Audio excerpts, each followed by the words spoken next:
It's Thanksgiving here in the United States, and I am just so incredibly grateful for everyone who watches my channel, subscribes, shares. I'm particularly thankful for my Patreon supporters. And I thought for Thanksgiving, what was like my first Patreon only video was just a tour of the books in my office. And I thought for Thanksgiving, maybe I would share that video with the whole world. So even though the video says Patreon supporters only, you're not committed to being a Patreon supporter of mine just by watching.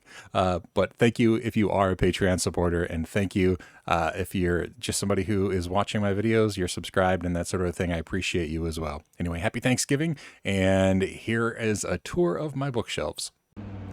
All right, I'll be honest, I have absolutely no idea what like Patreon exclusive content might mean. So somebody asked me to show off my bookshelf. So I'll start with that. And you can't see my mouth, but I promise it's me talking. We start with, looks like there's some hardcovers up there. I'm a Brandon Sanderson fan, but some of these are just arranged by how they fit into the various shelves that I have. Here's a bunch of Brandon Sanderson stuff, and then some Jim Butcher books that didn't fit. I actually have quite a few Terry Pratchett books, but I haven't read all that many. I've probably read about 3 or 4 Terry Pratchett books.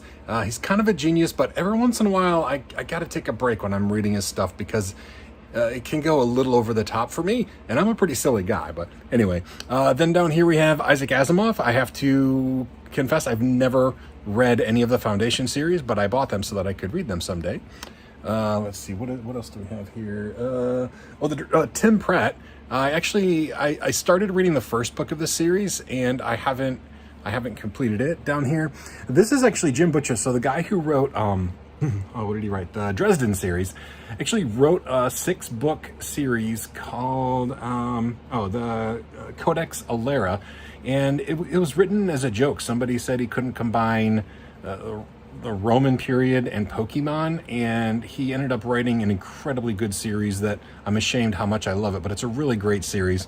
And then that's the first book of his series about cats, and it's like the Aeronaut's Windlet, the Cinder Spires is the series name, and he's only released the first book. Hopefully he'll release the others. Down here we have Jeff Vandermeer. I've read the first book of this. They made a movie out of it after I read it, and that's Annihilation. It's a weird book. It's a good book. I didn't read the other 2. It was just really bizarre, and it had a little less closure than I wanted. Down here we have, these are the re-releases of Kevin Hearn's Iron Druid Chronicles, and when I first heard of the Iron Druid Chronicles, it didn't sound like something I would like, but it's actually one of my, if not my very favorite urban fantasy series, so I highly recommend it. And the audiobook was performed by Luke Daniels, one of my favorite narrators as well. Over here we have just some random books. These are the Anne Leckie, I don't remember the name of this series, but like Ancillary Justice, Ancillary Mercy. It's about like a ship that's like sentient and it's like machine stuff. These are some more Kevin Hearn novellas, signed and in special edition and stuff. I'm a big Kevin Hearn fan. Speaking of which, this is the original 9 books in the Iron Druid Chronicles. The reason that they're being re-released is, if you'll notice halfway through the series, the spines changed, and that really just drives me and lots of other people nuts. So anyway, still highly recommend that series. Up here, did I already cover these? Just more Terry Pratchett, more Jim Butcher books, more Brandon Sanderson and Brandon Sanderson. Let's see if we have over here. Up top, there's like Judy Blume books. I love those for little kids, and I'm going to have a grandbaby soon, and those are the kind of books that I will read. John Scalzi, I am a John Scalzi fan. A lot of these John Scalzi books are autographed by him. He actually signed them and mailed them to me when my house burned down. That was actually really kind of him, and I appreciate that. A lot of these are his books.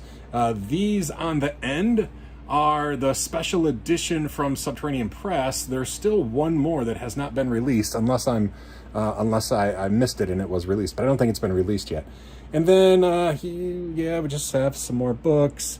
Lots of sci-fi fiction, but also lots of just random stuff. Some kids' books. Some of these books I don't know a whole lot about, but there was there was this thing where it was a subscription service. I don't remember the name of it. Hold on, I think I have a box that I kept from, maybe I don't have a box. Yeah. It was called Page Habit. And where's the camera? Oh, it's over here. And Page Habit used to send you a book that was signed and then annotated by the author. It was actually just a really cool program, but it's no longer a thing. Up there we have some Pendragon novels. What are these? These are maybe some Ursula Le Guin. Oh, Simon R. Green. These are they're urban fantasy. They're just kind of funny. I think of a lot of urban fantasy books like this as just brain candy, fun to read. Here we have... Oh, I haven't read all of these. Well, there's the first 3 Shannara books, but then we have some books by Rob Thurman. Down here, just some more random books, some sci-fi fantasy books. Here, more of the same. This is just like where a lot of random things. Like there's a lot of I have some of the oatmeal books there. Let's see, Faith Hunter books, Patricia Briggs books, Sean and Maguire books, a couple more. There's Ursula Le Guin, some Alistair Reynolds. I haven't read any of the Alistair Reynolds books yet, but I have some of them, and it's kind of cluttered here. Yeah, there's a bunch of spots over there. Down here, that's a camera, but some more Scalzi books, some more the oatmeal books. These are actually ones my daughter just read and wanted to put them on my bookshelf, so I let her. And then there's a David Brin book. I do have some room for books still. There are tons more bookcases downstairs. My wife has, she's been a teacher and a librarian. Now she works at a bookstore, so we have lots and lots of books. I have some computer books, Linux stuff over here. Some more down here. I guess that's about it. I think I covered all the books. So anyway, that's a look at my bookshelves. I don't remember who asked for that, but hey, it's a Patreon only thing now. So I'll see you next time. I don't know what I'll post, but we'll see.